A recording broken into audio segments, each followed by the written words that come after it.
안녕하세요. 행복씨앗입니다.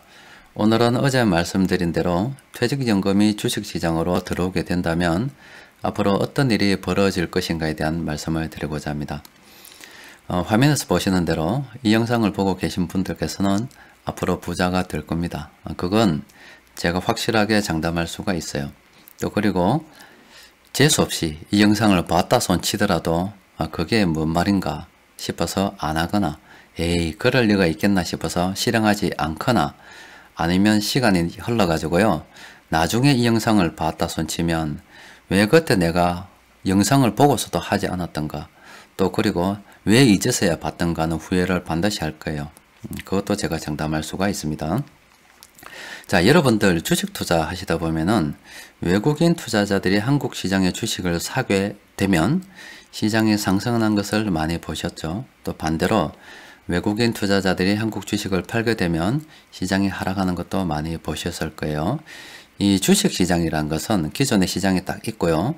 외부에서 돈이 들어오게 되면 수요가 발생하는 겁니다. 그럼 그 공급은 누가 해주느냐? 주식을 들고 있는 사람들이 주식을 팔 때 그 공급이 일어나는 거예요. 그런데 앞으로 이 퇴직연금이 현재는 한 2018년도 말로 금융감독원에서 집계한 것으로 보면 한 190조 원 정도가 적립이 되어 있다고 해요. 그런데 퇴직연금 관련해서 여러 가지 시나리오가 있는데 앞으로 2050년이 되면은 뭐 2000조 원 정도까지 적립이 된다고 보는 자료도 있고요.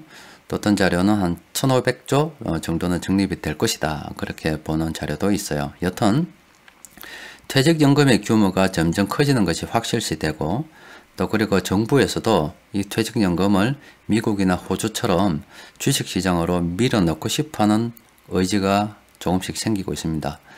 그래서 앞으로 그 퇴직연금이 주식시장으로 들어온다는 것은 수요가 발생하는 것이 되겠죠. 그것도 그냥 일시적인 요인이라든지 아니면 불확실한 요인이 아니고 그냥 지속적으로 들어온다 봐요. 우리가 마치 연기금, 국민연금에서 주식을 계속 그동안 사왔듯이 그런 식으로 될 거다 이 말이에요. 그럼 그런 수요가 확실하다면 기존의 주식을 들고 있는 사람 입장에서는 빨리 팔 이유가 없겠죠. 오래 들고 있으면 들고 있을수록 퇴직연금이 계속 적립이 되어서 들어올 거니까 좀 더 비싸게 팔아먹을 수 있는데 왜 빨리 팔겠어요. 또 그리고 아직 주식을 사지 않았다고 한다면 지금이 얼마나 좋은 기회입니까? 제가 볼 때 뭐 일시적인 요인으로 돈이 들어왔다가 빠졌다 하는 것을 제외하고서 주식시장에 이렇게 큰 돈이 들어올 것으로 예정되어 있는 것은 아마 우리 주식 역사상 마지막일 것 같습니다. 그 이전에는 국민연금이 계속 들어왔었고요. 이 퇴직연금처럼 이렇게 큰 규모의 돈이 적립된 것이 우리나라에는 없습니다. 그래서 여러분들한테는 어떻게 보면은 마지막 부자가 될 기회가 될 수 있다는 겁니다. 자, 그와 관련된 이야기를 본격적으로 한번 해봅시다. 자, 이야기하기 전에 구독과 좋아요 부탁드리겠습니다. 자, 얼마 전에 국감에서요, 이재갑 고용노동부 장관님께서 이런 말씀을 하셨어요. 앞으로 이 퇴직연금의 수익률이 우리나라가 너무나 미흡하기 때문에 미국과 호주처럼 기금형으로 해서 디폴트 옵션을 검토해 보겠다, 이런 말씀을 했어요. 왜 그런 이야기를 하게 됐냐면 지금 한국 퇴직연금 수익률이 2% 정도 된다고 합니다. 호주 같은 경우는 지난 5년간 9% 정도 수익이 났어요. 즉 우리 국민연금 같은 경우는 한 4% 정도 수익이 난다고 보고 있죠. 그런데 이 퇴직연금의 수익률이 왜 이렇게 낮냐고 하면은 우리 한국에서는 부동산은 와 대단하다 라고 이야기하는데 주식시장은 투기적으로 보고 있어요. 또 실제 사람들이 투기적인 관점으로 많이 접근하고 있고요. 그래서 주식 투자를 하게 되면 손해를 본다는, 원금을 잃는다는 인식이 팽배합니다. 그렇다 보니까 한 90%가 넘는 그 퇴직연금의 돈이 원금 보장형으로 들어가 있다 이 말이죠. 원금 보장형으로 들어가 있단 말은 뭐 한국은행에서 발행하는 통환채나 국채 이런 것에 이제 돈이 들어가 있다 이 말입니다. 앞으로 저금리, 저성장이 예상되는데 퇴직연금이 늘어나지 않으면 퇴직연금이 국채나 아니면 저기 통한체 같은 쪽으로 계속 투자해서 늘어나지 않으면 이 정부에서도 굉장히 곤란해져요. 왜 곤란하냐고 하면 그렇지 않아도 우리가 저 국민연금, 용돈연금이라고 이야기할 정도로 굉장히 작아졌잖아요.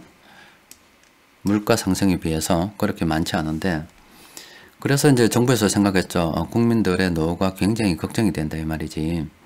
앞으로 노인 인구가 더 늘어나는데 젊은 사람들이 세금 내서 다 감당할 수 없는 노릇이고, 국민연금으로서는 노후 생활을 하는데 턱없이 부족하다 보니까 부득이 국민들이 앞으로 좀 완전된 노후 생활을 하라고 퇴직연금을 만들었고, 또 개인연금까지 만들어 가지고요, 삼청 보장 체계라고 해서 여러 가지 세제 혜택을 주고 있습니다. 그런데 이 퇴직연금이 앞서 말씀드린 것처럼 너무나 수익이 안 나는 거예요. 그렇다 보니까 정부에서는 얼마나 걱정이 되겠습니까? 앞으로 국민들이 좀 잘 살아야 되는데 지금 현재 퇴직연금이 운영되는 상황을 보니까 그렇지 못할 것 같으니 고민이 많겠죠. 또 그리고 이 금융권에서도 저 퇴직연금이 규모가 많잖아요. 많아서 저 퇴직연금을 내가 운영을 해서 수수료를 좀 챙길 수 있다면 참 좋겠는데, 이런 생각을 오래전부터 아마 했을 겁니다. 그래서 금융권에서도 지속적으로 퇴직연금 수익률 거론하면서 다른 나라 이야기를 하면서 자꾸 여론도 형성하고 로비도 하고 있을 겁니다.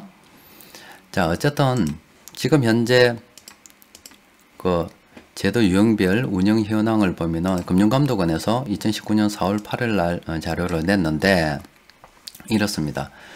지금 2018년 말에 퇴직연금이 한 190조 원 정도 적립된 것으로 추정됩니다. 그 중에서 DC형이라고 해서 주식 투자에 들어오는, 물론 원리금 보장형이라고 주식 투자 안 한 건 아니지만 비중이 이쪽이 더 많죠. 그래서 그 돈이 한 18.3조 원으로 비중으로 따진다면 뭐 9.7%밖에 안 된다 그래요. 그만큼 이 퇴직연금을 사람들이 주식에 투자하고 있지 않다 이 말입니다. 자, 지금 이 자료를 보면은 2013년도 12월 달에 자본시장연구원에서 만들어낸 자료입니다. 보면은 시나리오에 따라서 약간 차이는 있어요. 차이는 있는데 2050년이 되면 이렇게 퇴직연금이 한 2100조 원 정도 된다고 추정하고 있고요. 또 그리고 또 다른 시나리오를 쓰면 한 1482조 원 정도 된다고 추정하고 있어요. 국민연금 같은 경우는 이때를 한 2040년도 중반을 기점으로 정점으로 해가지고 계속 감소할 것이라고 보고 있어요. 자, 저 시나리오가 맞을지 안 맞을지는 모릅니다. 하여튼 여기서 중요한 키포인트는 앞으로 퇴직연금이 계속 이렇게 증가할 것이라는 겁니다. 그리고 국민연금도 앞으로 상당기간 증가할 것이라는 것입니다. 지금 2019년이에요. 자, 요 2019년이죠.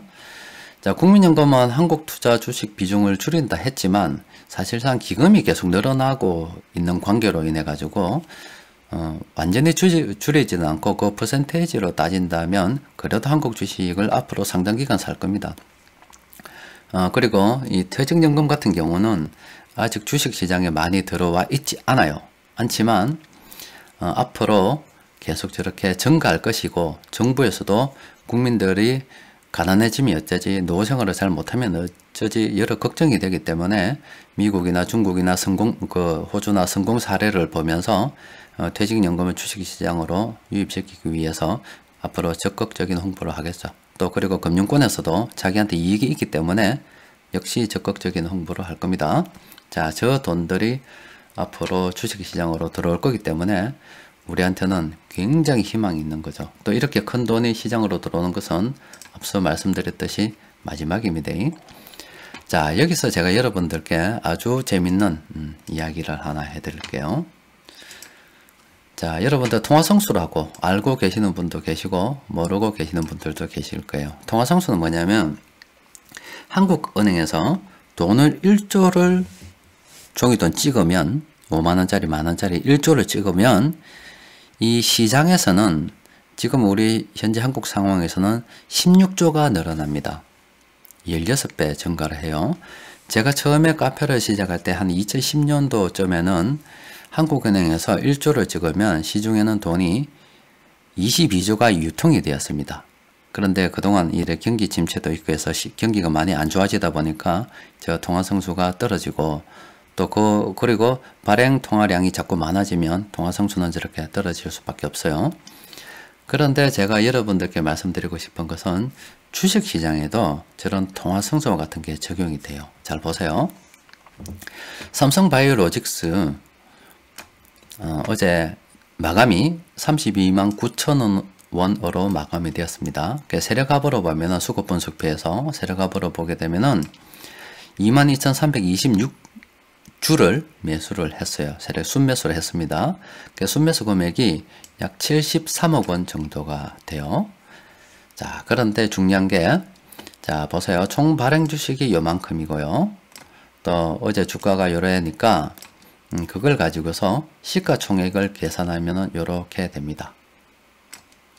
한 21조 7,682억 원 정도 되죠. 삼성바이오로직스 시가총액이요. 근데 그 전날 시가총액은 이렇습니다. 그 차액이 얼마 되냐면 1984억 원 정도가 돼요. 자, 보이십니까? 보세요. 세력들이 73억 원 순매수를 했는데 시가총액은 1984억 원이나 증가했단 말입니다. 앞서 말씀드린 통화성수처럼 한국은행에서 1조를 찍어냈는데 시장에서는 16조가 돌아다니는 것처럼 우리 주식시장도 매일매일 이런 일이 벌어집니다. 저거는 살 때도 마찬가지고 팔 때도 마찬가지인데 삼성바이오로직스는 어제 73억 원을 매수했는데 순매수했는데 시가총액은 1984억 원이 늘었다는 거예요. 거기 이제 주가 성수를 보게 되면 27배가 늘었습니다. 반대로 하락할 때도 뭐 73억 원밖에 팔지 않았는데 시가총액은 또 저만큼 빠질 수도 있어요. 그 갭이 생기는 겁니다. 저 갭이 생기는 원인은 이렇게 어떤 사람들이 수요가 발생을 했을 때요. 주식시장에서 공급은 앞서 말씀드린 것처럼 기존에 주식을 들고 있던 사람들이 팔아야 돼요. 그런데 이 주가지수가 이렇게 오르는 상황에서는 팔기를 주저하겠죠. 그러다 보니까 사는 사람 입장에서는 자꾸 호가창을 높여서 사야 돼요.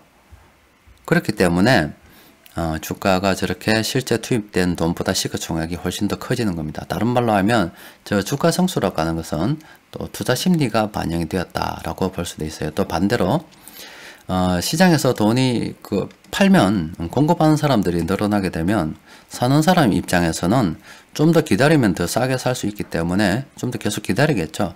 그럼 파는 사람들은 호가를 낮춰서 계속 팔겠죠. 그렇게 되면은 실제 순매도된 금액보다 훨씬 더 많은 그 시가총액이 증발을 할 수가 있는 겁니다. 자, 삼성바이오로직스는 어제 27배였고요. 삼성전기는 3배였습니다. 그리고 솔브레인은 13배였어요. 자, 여러분들 혹시나 주식 공부 관련해서 연구하시는 분들이 많이 계시죠?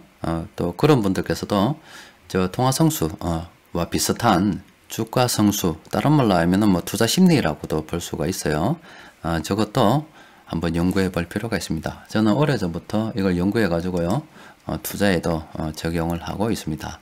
자, 요 통화성수를 이용해 가지고요. 또 주가성수를 이용해서 다른 말로 하면 투자 심리를 이용해 가지고 자, 재밌는 계산을 한번 해 볼게요. 그냥 여기서 뭐 확실하다는 게 아니고 그냥 이런 계산 방법도 있다. 이렇게 생각해 볼 수도 있다. 이런 관점으로 한번 보세요. 지금 미국 같은 경우는 전체 이 퇴직연금에서 약 28% 정도가 DC형으로 운영이 되고 있습니다. 그리고 호주 같은 경우는 약 40% 정도예요. 우리 한국은 앞서 말씀드린 것처럼 대부분 원금 보장형이고 이렇게 9.7%만 DC형으로 운영이 되고 있어요. 그런데 이제 정부에서도 여러 가지 걱정으로 인해 가지고 국민들 자산이 좀 늘어났으면 좋겠다. 아니면 또 금융권에서는 그 수수료 좀 먹겠다. 이런 바람으로 인해서 미국과 호주의 저런 좋은 사례들을 계속 홍보를 할 거예요. 그래서 앞으로 시간이 좀 흘러 가지고요. 지금 현재 2018년도 말에 기금이 190조 정도 된다고 말씀드렸죠. 그래서 앞으로 그게 한 10년이 지났을 때 미국 같은 경우는 요게 요 정도 올라오는데 한 20년 걸렸다 그래요. 호주는 그것보다 좀 짧게 걸렸습니다. 근데 앞으로 이 전체 다는 아니겠지만 퇴직연금 중에서 9.7%에서 한 30% 정도까지 증가한다고 일단 보고요.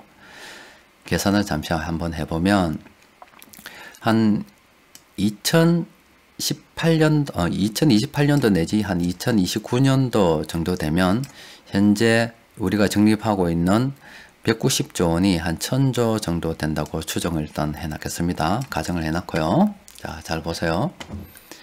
지금 2019년도 8월 말 기준으로 금융감독원 자료를 보면 코스피 시가총액이 약 1313조 원입니다. 종합주가지수는 1967포인트였어요. 근사치로 계산하기 쉽게 한다면 우리 종합주가지수가 2000포인트일 때 시가총액은 1300조 원 정도 된다. 이렇게 보면 되겠죠. 그래서 2028년도쯤 해서 우리 지수를 추정을 한번 해볼게요. 자, 2028년도 정도 돼가지고요. 퇴직연금이 한 1000조 정도 적립이 되어 있다고 봅시다. 그 중에서 30%가 주식에 투자한다라고 봤을 때 퇴직연금은 앞으로 한 300조 정도가 유입이 될 수 있다. 이렇게 볼 수가 있겠죠. 10년간. 그리고 앞서 말씀드린 것처럼 통화성수처럼 자 9배 정도 적용을 하게 되면은 3927 해서 실제 시장에는 2700조 정도 되는 시가총액 증가 효과를 나타낼 수가 있습니다. 왜 저 9배냐 하면 저게 더 될 수도 있고 덜 될 수도 있어요.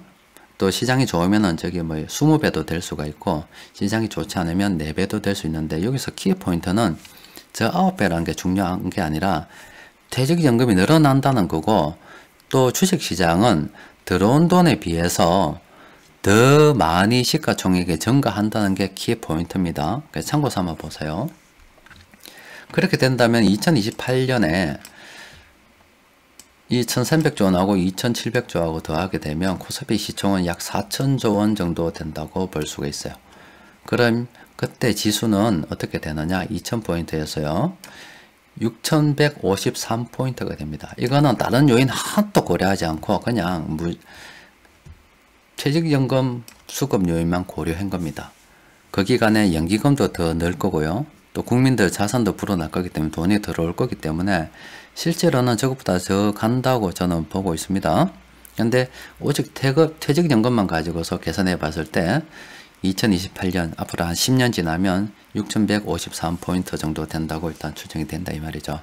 그러면 여러분들이 지금 앞으로 10년만 들고 있어도 지난 10년은 세계 경기 침체였잖아요. 거래가 줄어들고 대출도 줄어들고 해서 10년 전 2000포인트가 지금도 2000포인트입니다. 그런데 앞으로 10년도 2000포인트라 생각하면 그런 분들은 주식 투자하면 안 됩니다. 그런 희망을 못 가지는데 어떻게 주식 투자해요? 그런 또 앞으로 2000포인트가 될 것이 확실시 된다면 왜 투자합니까? 다른 곳에 투자해야죠. 이 주식 투자라고 하는 것은 어떤 다른 것도 마찬가지입니다. 가격이 오를 것이라는 그 희망을 가지고서 그 희망에 베팅하는 거예요. 그런데 이 퇴직연금이 주식시장으로 들어올 것이 이렇게 확실시 되는 상황에서 그런데도 불구하고 아이고 저게 내한테 맞겠나 하고 그래 되겠나 하고 손을 놔버리면 자기가 자기 복을 차는 게 되겠죠. 어쨌든 저렇게 되면은 앞으로 10년 후에 되면 여러분들 자산은 많이 불어나 있을 것으로 저는 생각을 하고 있어요. 저는 이기는 게임이라고 생각을 하고 있습니다. 자, 여튼 자 미국에서요. 저 퇴직연금이 1995년도에는 이렇게 되었다가 지금 이렇게 점점 증가를 했습니다. 아마 우리나라도 아마 이렇게 되지 않을까 싶어요. 지금 한 9.7% 정도밖에 안 되는데 정부에서 자꾸 홍보를 하고 퇴직연금을 호주나 미국처럼 주식에 넣어서 실적형으로 운영하다 보니까 저렇게 돈이 많이 불어난다 이렇게 홍보를 계속하고 금융권에서 홍보도 계속하고 해서 사람들이 그럼 나도 주식을 한번 운영을 해볼까 이런 생각을 가질 수 있잖아요. 그렇다 보면은 자꾸 그런 돈이 늘어나게 되면 나중에 차이가 나요. 그 원금 보장형으로 운영하는 분과 그리고 이렇게 주식에 넣어서 운영하시는 분의 실적 차이가 날 거 아닙니까? 나는 돈 얼마 못 받았는데 동료는 퇴직금을 나중에 더 많이 받는다니까 기존에 원금 보장형이 있던 분들께서도 점진적으로 자꾸 이렇게 실적 배당형으로 넣은 거예요. 미국도 그런 과정을 거친, 이게 그 과정을 보여주는 겁니다.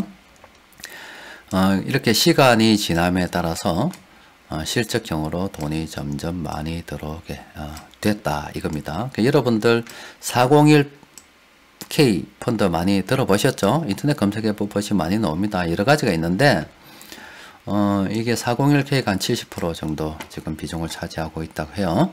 여튼 저런 식으로 해서 주식시장에 퇴직연금이 점진적으로 유입될 것으로 저는 보고 있다 이 말이죠.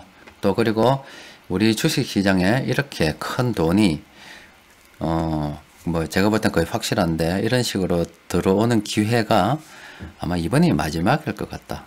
그럼 여러분들이 큰 돈을 벌 수 있는 기회는 마지막이고 또 그리고 이 기회를 잘 활용해야 된다 이 말입니다. 그런데 정부에서 설마 그래 하겠나 싶은 생각이 들 수도 있죠.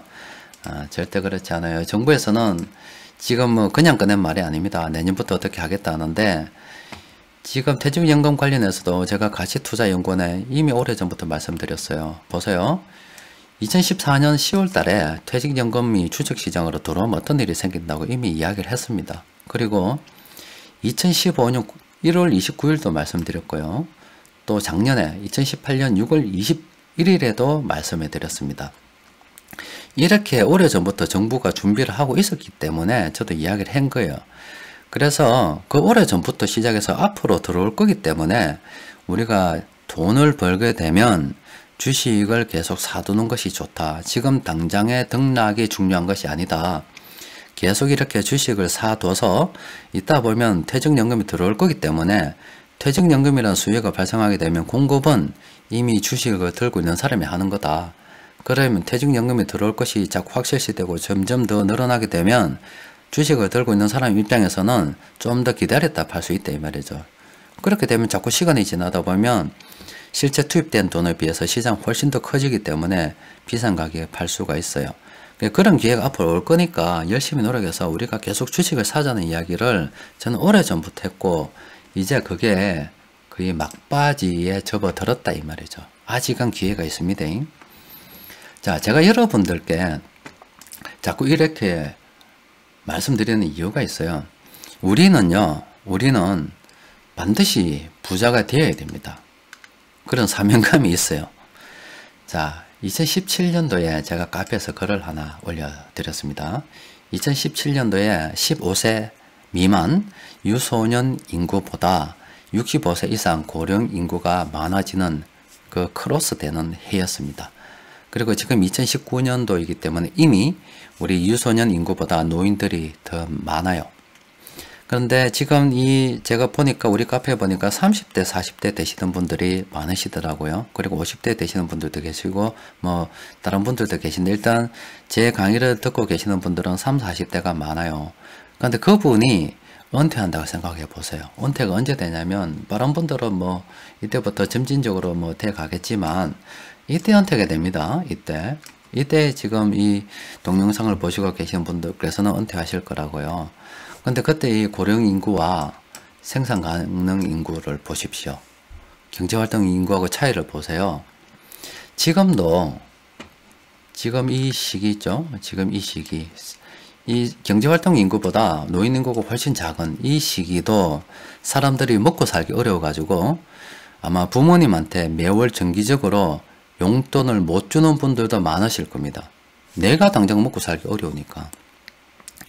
그리고 용돈 뭐 드린다고 해도 명절 때나 뭐 많이도 못 드리고 조금 드리는 거죠. 작아서 미안합니다 하고 드리죠. 지금도 그렇습니다. 지금도 부모 복양하기가 힘들어요. 근데 앞으로 노령 인구가 이렇게 증가하게 되면 우리 지금 애들 있죠? 우리가 키운 애들이 과연 우리 부양할 수 있겠습니까?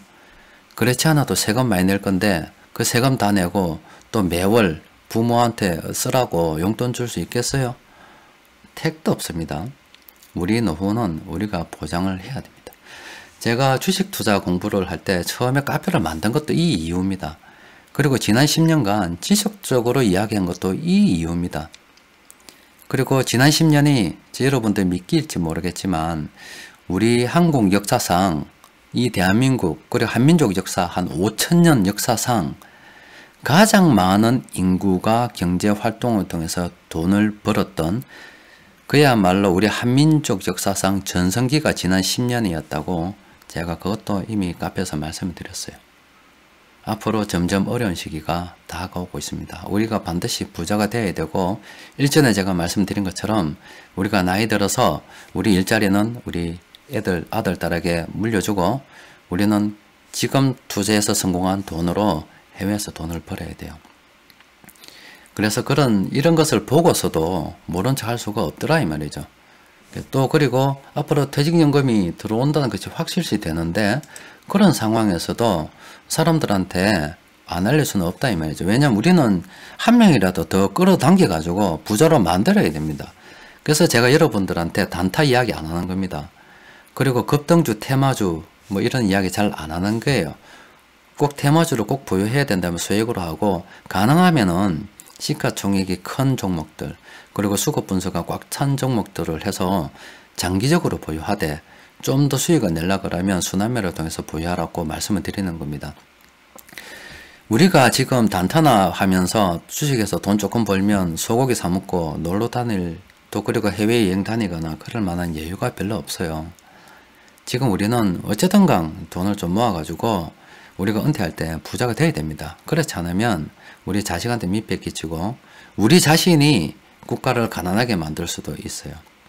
그래서 제가 한 명이라도 더 사람들을 좀 부자로 좀 만들어야 되겠고 나라의 앞일이 참 제 개인적인 생각으로는 크게 걱정이 되기 때문에 이런 일을 하고 있는 겁니다. 자, 일단 퇴직연금 관련해서 오늘 말씀드렸고 자, 다음 시간에는 진짜로 재밌는 이야기를 하나 해드릴게요. 그럼 퇴직연금이 주식시장으로 들어온 것은 알겠다 이 말이야. 네 말 이해된다 이 말이지. 또 정부에서 그렇게 이야기하니까 뭐 언젠가 될 거라고 본다 이 말이야. 그러면 투자는 어떻게 해야 되노? 주식 투자 어떻게 해야 되노?